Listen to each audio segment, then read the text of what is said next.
So, what are the core elements of a dependable daily rhythm that you could teach that would help someone stabilize their energy and reduce their decision fatigue, let's say, in business?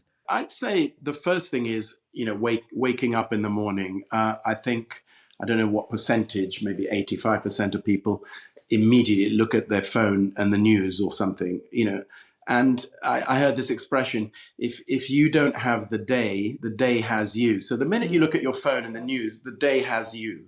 That's not good. We're already starting stressed. We're already starting in a bad shape. So not to check the phone until a bit later. I would say, when we're still in bed, gather our energy back before getting out of bed. In other words, not to rush and say, I've got to do all this, or set the alarm 10 minutes earlier.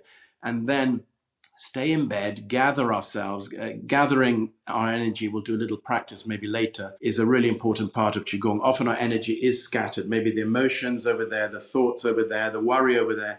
If we can gather ourselves back to where we are, and a good way is just put the hands on the belly button, do some breath work while we're still in bed.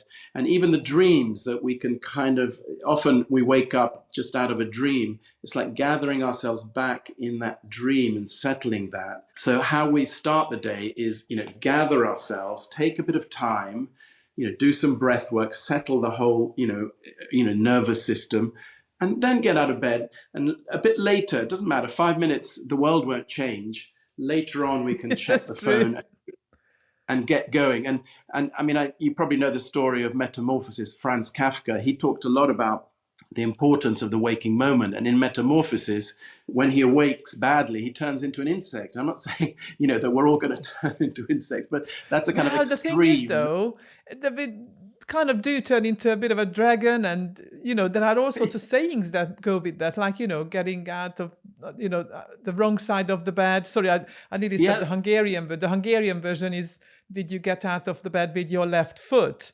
But in English, yeah, it's very similar. You got out of the wrong side of the bed. So yes, absolutely. yeah, When we don't collect ourselves. I mean, like one of the micro actions that I recommend to people is that when your alarm goes off and, automatically the first thing is like, oh, I need to get up, just smile. Because smiling in itself releases a whole bunch of happy hormones. And yes. I every morning I lay in bed, alarm goes off, try and stop it because it's buzzing on my Fitbit on my arm. And then, okay, it's time to get up. Then I smile and I can actually feel that rush in my blood vessels, all those hormones being released. And then I'm able to, you know, say a few positive things like, I'm privileged to do X, Y, Z today. And that sets me up on in a really good way. Lovely. I think that they're great. What you just mentioned, the smiling, and it takes me to the other thing, which is kind of appreciation or gratitude. On waking, I'm grateful for breathing. How many people Yeah. did not breathe this morning when they woke up? So it's almost like a new opportunity today Mm.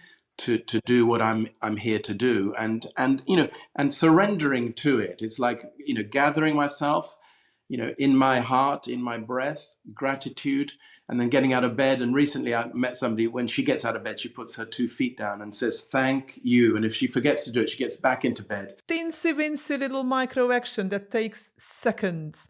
And if you fill your day with tiny little things, positive things like that, how much Yeah. better life gets. Yes. Yes. And in the day, I'd say, again, reminding myself, where's my breath right now? Oh, I'm holding it. Why? I'm tense. What am I tense about? This that happened in the past. Can I breathe down here? Where's the breath? Oh, it's down here. Oh, that thing's gone now. So it's a reminder how to breathe deeply and efficiently. And if we can learn to breathe mainly through the nose, but feeling the lower abdomen moving. This is where young children breathe. You can just see it moving, up and down all the time. And actually, our breath does breathe down here when we're asleep, for example. It's very, very deep. But as adults and when we're anxious, the breath gets a bit breathless. And then, it affects our circulation, Very the shallow. brain. Yeah, so it's like, where's my breath right now? Oh, it's here. And I remember when I moved to Sardinia from London, I was walking on the beach almost every day, and I was in a hurry. It took me about 3 months to slow down because I was thinking, what am I rushing for? I'm not in London. I was on automatic, go, go, go. And it took me a long time to breathe and say, oh God, the sea, is the sea rushing? No, look at those.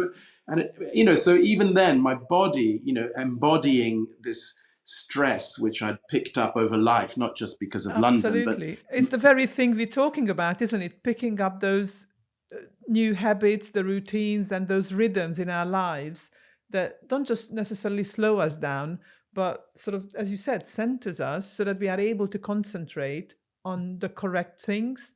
Like obviously being in yeah, business, being entrepreneurial, our life tends to be filled with business stuff and filling all the roles. So how do we find those rhythms and habits and routines to keep us on track and not get completely, as you say, tense? And yeah, those micro breaks and micro actions are exactly the things that slow us down those tiny little bit to help us concentrate on the right thing.